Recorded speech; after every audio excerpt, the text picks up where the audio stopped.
Hello everyone, TLSG here, back again with another daily Marvel Snap video. So today we have the hot location, Luke's Bar.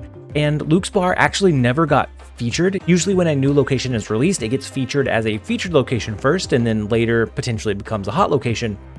This one got skipped, and so I'm really excited to have this one. I had some decks brewed a long time ago whenever it was releasing, and then it just didn't happen. And so today I'm going to be covering my top 5 decks and techs to try out while this location is featured. First up, we have some of our core cheap disruption cards. So we have Iceman, we have Korg, to some extent Yondu, Mantis, Cable to be able to steal and thin their deck, and Black Widow. All of those are really cheap. They're going to be able to be dropped onto that location multiple times. They'll bounce back into your hand, and they offer a good level of disruption onto the opponent, especially if they're played multiple times in the same game. So if you play Black Widow 3 times, that is 3 draws they're missing out on, but you do lose a lot of tempo in the process, so you have to have a strategy and an in-game route if you were going with this path. Collector. I think Collector is going to be MVP for today. I think he is going to be in some of the really core, well-performing decks because you can throw Collector onto the board, and then if you have cheap resources to drop into Luke's Bar, you can continue to drop those cards, and then they will bounce back into your hand, he will continue to get buffed up, and they win-win. Similar to the Collector, we have Bishop. Bishop is going to gain extra power every single time a card is played.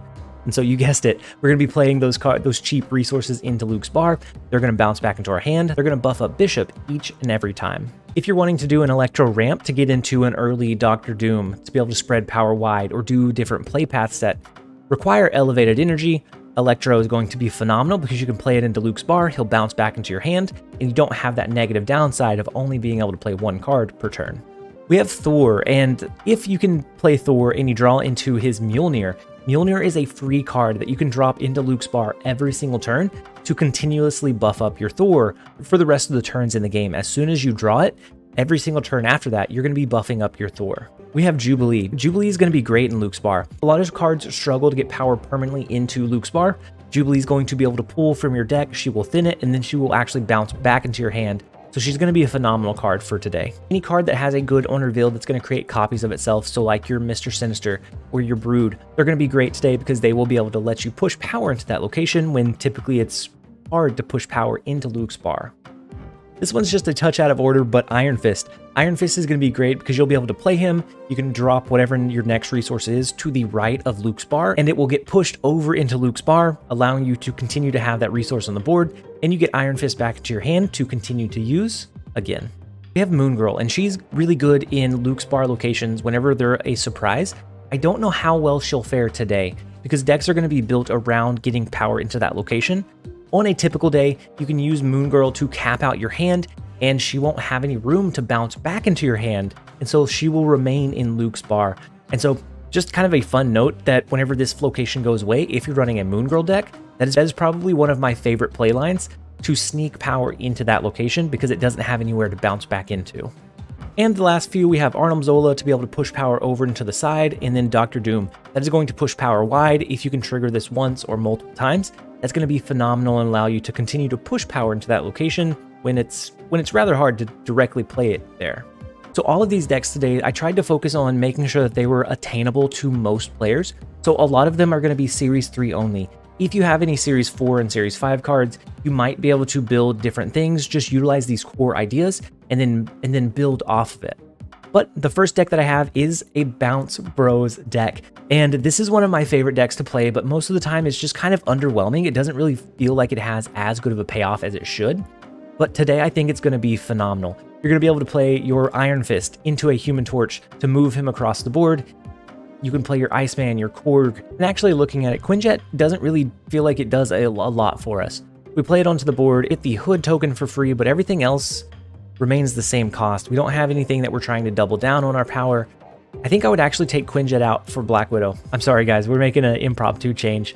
So I think we would take the Quinjet out, we would play Black Widow, we could continue to play that disruption, it disrupts their draw, and if we play it correctly or right, we're not going to really start playing it until turn 4, when we can buff up our Collector and our Bishop every single time we play it, and then they will have the Widow's Bite that are going to start clogging up their board pretty quickly.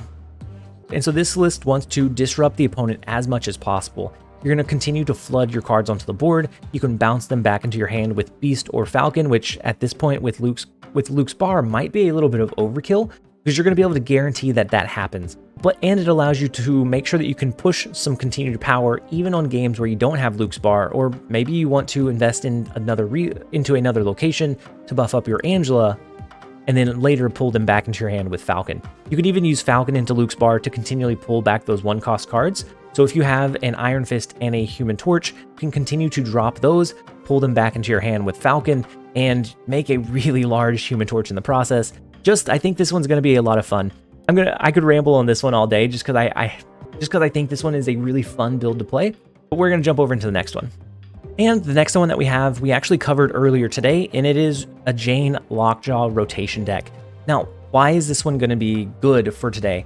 It can push power into that side lane with a Dr. Doom. You could push your Mjolnir if you draw it early, continually into Luke's bar to be able to continue to push power onto your Thor. If you draw into Jubilee, you can drop that a couple of times, and a lot of times you're going to be drawing into your big resources in your Chavez, your Hulk, your Magneto, and you can also push power into that lane with your Vision. So a lot of ways to push power if we are running into a lot of Silver Surfers, a lot of 3 and 4 cost cards that get pushed into that location. We can pull them out with a Magneto, and I think he's going to be a phenomenal card for today in making sure we sneak away wins whenever we need to. And then next up we have a ramp deck.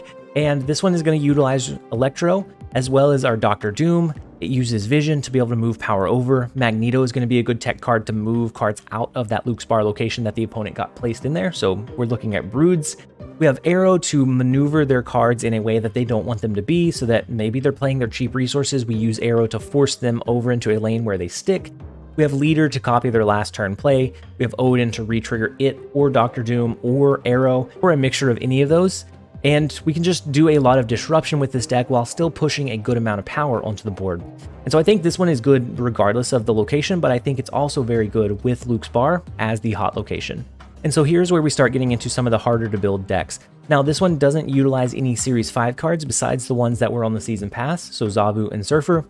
If you don't have Zabu, and you don't have Absorbing Man, just a standard Silver Surfer build, a negative Surfer. Any list that runs the Brood into the Silver Surfer is going to be good today, because you can drop Silver Surfer a couple of times. If you get enough power and enough 3-cost cards out onto the board early, you can drop your Silver Surfer multiple times and get a much bigger payoff as a result. And so in this particular list, you have Brood. You could do Absorbing Man to copy the Brood's ability. That way you have at least 5 3-cost cards on the board by turn 4.